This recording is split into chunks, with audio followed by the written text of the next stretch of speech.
विद्यार्थियों नमस्कार। मैंने इससे पूर्व आपको कंपनी की सभाओं के बारे में विस्तार पूर्वक बताया था कि कंपनी की सभा से क्या तात्पर्य है, कंपनी की वैधानिक सभा के आवश्यक तत्व क्या है और कंपनी किन किन भागों में जो सभाएं होती है उन सभाओं को किन किन भागों में विभाजित किया जाता है के बारे में अध्ययन कराया था। आज मैं आपको कंपनी की सभाओं की सूचना के बारे में अध्ययन कराना चाहता हूँ कि सभाएं कौन बुला सकता है, कौन नहीं बुला सकता है, किस तरीके से बुलाई जाती है, ये मैं आपको विस्तार पूर्वक अध्ययन कराऊंगा। कंपनी की सभा कौन बुला सकता है? एक वैध सभा केवल वही व्यक्ति बुला सकता है जो उचित रूप से प्राधिकृत है, या वैधानिक व्यक्ति प्रॉपर अथॉरिटी वाले व्यक्ति द्वारा ही सभा बुलाई जाती है। यदि कोई व्यक्ति बिना अधिकारों के, बिना अधिकृत किए सभा बुलाता है तो वह सूचना उचित एवं वैध नहीं मानी जाती है तथा सभा की संपूर्ण कार्रवाई अवैध मानी जाती है, क्योंकि भारतीय कंपनी अधिनियम में इस तरीके की व्यवस्थाएं दी गई है कि कंपनी की सभाएं, चाहे वो वैधानिक सभा हो, वार्षिक साधारण सभा हो या सामान्य साधारण सभा हो, उसको बुलाने के लिए अधिकार केवल संचालक मंडल को होता है और संचालक मंडल इन सभाओं को बुलाने का समय निर्धारित करता है, स्थान निर्धारित करता है और तिथि निर्धारित करता है तथा उद्देश्य तय करता है और उसका एक एजेंडा तैयार करता है। एजेंडा तैयार करने के बाद संचालक मंडल सभा बुलाने का निर्णय अपनी वैध सभा में ही कर सकता है। संचालक मंडल की अवैध सभा को साधारण सभा बुलाने का लिया गया निर्णय भी अवैध ही होता है तथा ऐसी बुलाई गई सभा भी अवैध होती है। संचालक मंडल के अतिरिक्त केंद्रीय सरकार या अधिकरण या न्यायालय भी कंपनी की सभाएं बुलाने का निर्देश दे सकती है। यानी संचालक मंडल के अतिरिक्त सेंट्रल गवर्नमेंट या ट्रिब्यूनल या कोर्ट कभी भी सभाएं बुलाने का निर्देश दे सकती है। इस संबंध में जो सभाएं बुलाने का विस्तृत विवरण हम आगे अध्ययन करेंगे, लेकिन मैंने आपको इस बिंदु में ये बताया था कि सभाएं कौन बुला सकता है। इसके बाद है सभाओं की सूचना कैसे भेजी जानी चाहिए। जब संचालक मंडल कंपनी की सभा बुलाता है तो उसकी सूचनाएं किस प्रकार भेजी जानी चाहिए, कैसे दी जानी चाहिए संबंधित व्यक्ति को। पहली है, कंपनी के प्रत्येक सदस्य को सूचना दी जानी चाहिए। यानी जो कंपनी के सदस्य है वो प्रत्येक सदस्य को उसकी सूचना दी जानी चाहिए। कंपनी के मृत सदस्य के उत्तराधिकारी को, यानी कंपनी का कोई सदस्य यदि मृत हो जाता है या उसकी मृत्यु हो जाती है तो उसका जो उत्तराधिकारी है उसको भी सूचना दी जानी चाहिए। दिवालिया सदस्य के संबंध में राजकीय प्रापक अथवा निस्तारक को इसकी सूचना दी जानी चाहिए सभा की, और कंपनी के ऑडिटर को। ये सूचना इन व्यक्तियों को प्रॉपर तरीके से भेज जानी चाहिए। यदि इस तरीके से सूचनाएं नहीं भेजी जाती है, प्रॉपर तरीके से इन व्यक्तियों को सूचना नहीं जाती है, तो वह सभा वैध नहीं मानी जाती है। अब हम देखते हैं कि सूचना की विधि क्या होनी चाहिए, किस माध्यम से सूचना भेजी जानी चाहिए। सभा की सूचना प्रत्येक सदस्य को व्यक्तिगत रूप से या डाक से दी जानी चाहिए।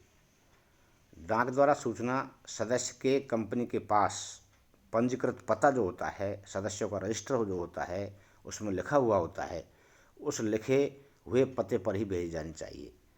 यदि सदस्य कंपनी के पास कोई पंजीकृत पता नहीं है, डाक नहीं है, तो कंपनी की सभा की सूचना उसे पते पर भेजी जानी चाहिए जो उसे कंपनी को ऐसी सूचना भेजने के उद्देश्य से दी गई हो।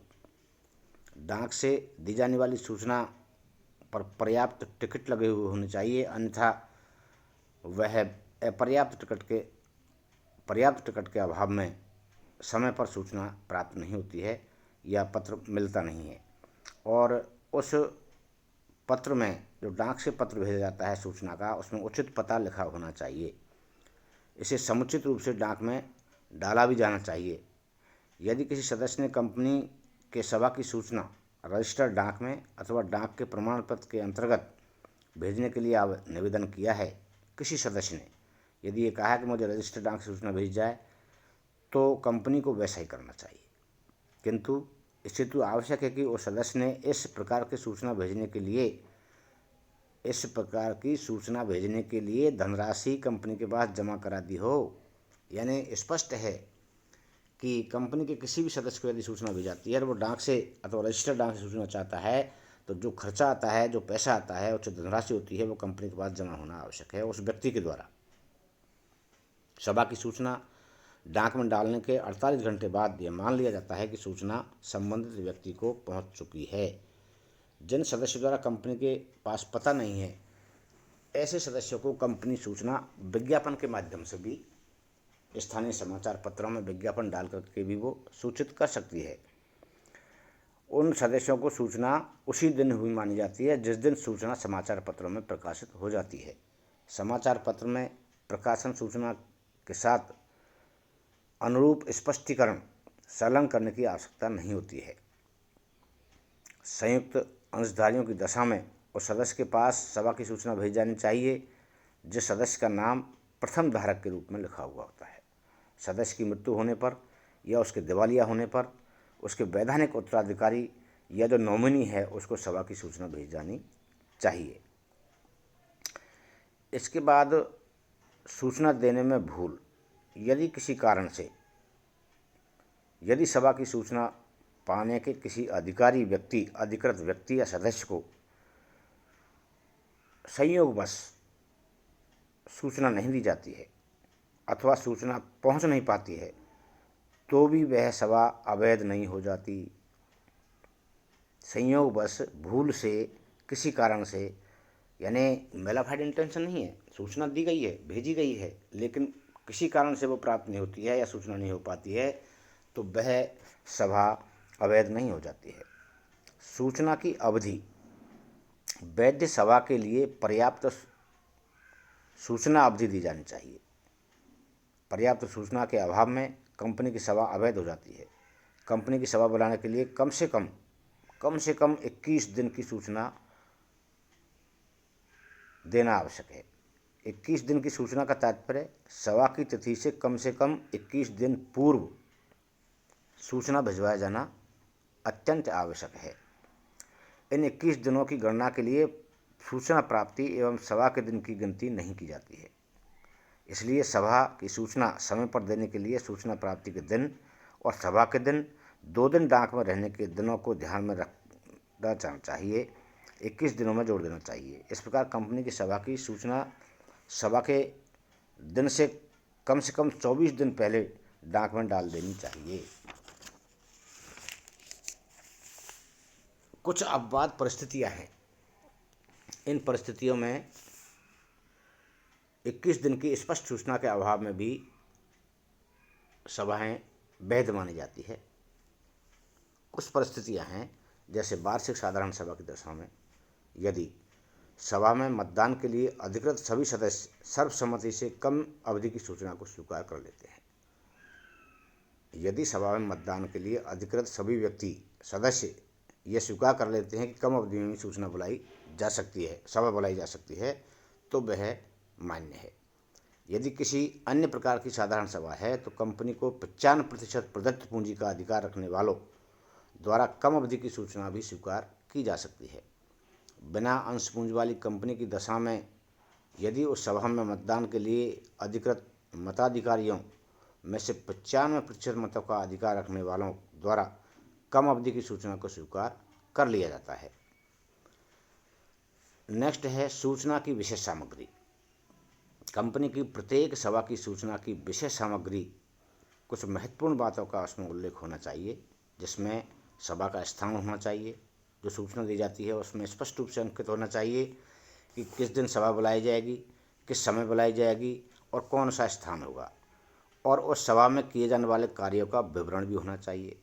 इसे साधारण तथा विशेष कार्यों में बांटकर भी लिखा जाना चाहिए कि सभा में निम्नलिखित कार्यों पर विचार विमर्श किया जाएगा। उसी कार्यसूची या कार्यवाही भी कहते हैं, जिसका उद्देश्य या जिसका उल्लेख हम आगे अध्ययन करेंगे कि कार्यवली या कार्यसूची किसे कहा जाता है। लेकिन उसमें स्पष्ट रूप से उल्लेख होना चाहिए कि इसमें क्या क्या कार्यों का संपादन किया जाएगा, कौन कौन निर्णय लिए जाएंगे, क्या क्या विचार विमर्श किए जाएंगे। इन धाराओं के प्रावधानों के अतिरिक्त अधिनियम की अन्य धाराओं में भी यह स्पष्ट होता है कि कंपनी की सभा की सूचना में निम्नलिखित बातों का अवश्य उल्लेख होना चाहिए। जैसे कंपनी का नाम भी होना चाहिए, उसमें रजिस्टर्ड कार्यालय का पता भी होना चाहिए, सूचना देने की तिथि भी होनी चाहिए, सभा की प्रकृति, कौन सी सभा है, वैधानिक सभा है, साधारण सभा है, सामान्य साधारण सभा है। इसके बाद सभा बुलाने का अधिकार प्रदान करने वाली धारा भी होनी चाहिए। और कुछ अलग से और सूचनाएं होती है, जैसे सदस्यों के रजिस्टर के बंद करने रहने की अवधि, तिथियां, प्रतिपुरुष नियुक्त करने, प्रतिपुरुष फार्म जमा करने संबंधी निर्देश, प्रस्तावों से संबंधित विशेष अनुबंधों, प्रपत्रों के निरीक्षण की व्यवस्थाएं और सभा में किए जाने वाले विशेष कार्यों का व्याख्यात्मक विवरण भी उसमें दिया जाना चाहिए। यानी ये मैंने आपको बताया था कि सभा कौन बुला सकता है, सभा की सूचना कैसे दी जाती है, सूचना की विधि क्या होती है, सूचना देने में यदि भूल हो जाती है तो क्या सभा अवैध होती है या नहीं होती है, और सूचना की अवधि क्या होती है कि सूचना कब कब दी जाती है, कितने दिन पहले दी जाती है सभा के आयोजन से पूर्व। और कुछ परिस्थितियां ऐसी होती है जिनमें निर्धारित जो समय है 21 दिन का, उससे कम भी वह वार्षिक साधारण सभा की दशा में या बिना अंश पूंजी वाली कंपनी की दशा में अपने निर्धारित सीमा तक जो सदस्य होते हैं वो कम अवधि की सूचना को भी स्वीकार कर सकते हैं। इसके साथ साथ उसमें क्या विशेष सामग्री होती है, उसका कार्यान्वयन या उसका एजेंडा क्या है, किस दिन सभा बुलाई जाएगी, किस स्थान पर सभा बुलाई जाएगी, और उसमें किए जाने वाले कार्यों का क्या विवरण होगा। कंपनी का उसमें रजिस्टर्ड नाम भी होना चाहिए, पता होना चाहिए, सूचना देने की तिथि होनी चाहिए, और उसकी सभा की प्रकृति भी लिखी होनी चाहिए कि ये वैधानिक सभा है या वार्षिक साधारण सभा है या असामान्य साधारण सभा है। और सभा में किए जाने वाले विशेष कार्यों का कार्यात्मक या व्याख्यात्मक विवरण भी उसमें प्रस्तुत किया जाना चाहिए। ये सभी मैंने आपको यहाँ पर अध्ययन कराया है। अब मैं आपको ये जानकारी देना चाहता हूँ कि सभा की कार्यसूची क्या है और कार्यावली क्या है। सभा की सूचना में सभा में किए जाने वाले कार्यों का विवरण, स्टेटमेंट दिया जाना चाहिए। सभा में किए जाने वाले कार्यों के विवरण को ही सभा में किए जाने वाले कार्यों के विवरण को ही सभा की कार्यसूची या कार्यावली कहा जाता है। ये शॉर्ट क्वेश्चन भी आपसे पूछा जा सकता है कि सभा की कार्यसूची या कार्यावली के बारे में आप क्या समझते हैं। कभी कभी कंपनियां सभा की सूचना के साथ कार्यसूची पृथक से संलग्न करती है, किंतु व्यवहार में सूचना एवं कार्यसूची को एक साथ ही बनाया जाता है। केवल सभापति, संचालक, सचिव के उपयोग के लिए पृथक पृथक कार्यसूची तैयार की जाती है। दोनों ही दशा में इसमें सम्मिलित की जाने वाली बात तथा उसके प्रस्तुतिकरण में कोई अंतर नहीं होता है। धारा 173(2) के अनुसार सभा में किए जाने वाले कार्यों को दो भागों में भी हम बांट सकते हैं, साधारण कार्य, विशेष कार्य। साधारण कार्य कौन कौन से होते हैं? वार्षिक साधारण सभा की दशा में कुछ कार्य होते हैं, जैसे कंपनी के खाते, चिट्ठे, संचालकों तथा अंकेक्षणों की रिपोर्ट पर विचार करना एवं अपनाना, लाभांशों की घोषणा करना और अंकेक्षकों को नियुक्त करना तथा उनका जो भी पारिश्रमिक है वो निर्धारित करना। ये होते हैं साधारण कार्य।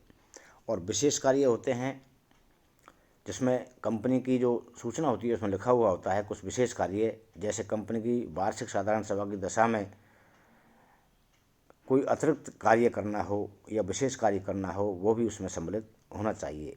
और कंपनी की अन्य किसी भी सभा में कोई भी कार्य करना हो, विशेष कार्य करना हो, उसका भी उसमें उल्लेख होना चाहिए।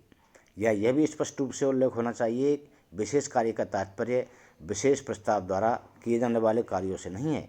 विशेष कार्य विशेष या साधारण किसी प्रकार से प्रस्ताव पारित करके लिए जा सकते हैं।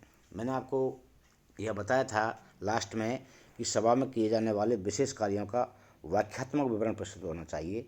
यदि किसी सभा में कोई विशेष कार्य किए जाने वाला है तो उस कार्य के संबंध में व्याख्यात्मक विवरण सभा की सूचना के साथ भी संलग्न किया जाना चाहिए। जब सूचना दी जाती है तो व्याख्यात्मक विवरण भी उसके साथ संलग्न किया जाना चाहिए।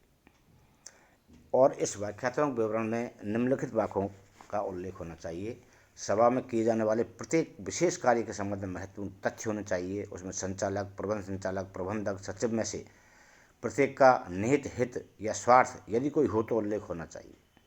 और सभा में किए जाने वाला विशेष कार्य यदि किसी अन्य ऐसी कंपनियों से संबंधित है या उस अन्य कंपनी को प्रभावित करता है तो कंपनी के संचालक, प्रबंध संचालक आदि में से प्रत्येक का उस कंपनी में अपना अंशधारिता हित का विवरण दिया जाना चाहिए। सभा की कार्यावली तथा विशेष कार्यों के व्याख्यात्मक विवरण के नमूने वार्षिक साधारण सभा तथा असामान्य साधारण सभा के अलग अलग तरीके से हम उसका अध्ययन करेंगे कि व्याख्यात्मक विवरण जो होते हैं वो कौन कौन से प्रस्तुत किए जाते हैं। धन्यवाद।